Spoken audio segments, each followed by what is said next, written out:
Ngayong araw guys, pipili tayo ng 20 katao or 20 downlines dito sa Ace Game na bibigyan ng tig 1,000 gigas. Yes, tig 1,000 gigas yung ipamimigay natin dahil napakalaki pa ng balance ng second gigas account na ginagamit ko. 137,785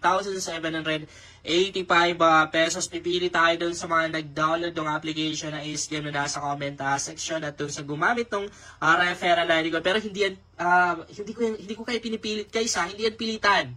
Nasa sa inyo yan. Kung ayaw nyo mag-download, alam din talaga, wala tayong problema dyan. Matutulungan ka pa rin, mabibigyan ka pa rin. Doon sa mga nakapag-send din ng screenshot, pwede nyo akong i-PM ulit kasi malamang sa malamang natabunan na yung message nyo kaya hindi kayo napili. May mga ganyang talaga, may mga ganyang case talaga guys na hindi sila napipili kasi nga natatabunan dahil ang dami-daming mga nagpe-PM even doon sa personal account ko, yung JC mga assassin na merong 10k followers. Ingat lang guys sa mga personal account guys, sa mga fake account, mga scammer yan pag nagbibigay tayo. Wala nang replay pa, hindi ako nakipag-usap guys. Diretso na natin sinesend yung pera na binibigay natin kasi 99% naman din na sumasali sa giveaways natin or lumalapit sa page natin. I mean, humihingi ng tulong ay binibigay na nila yung kanilang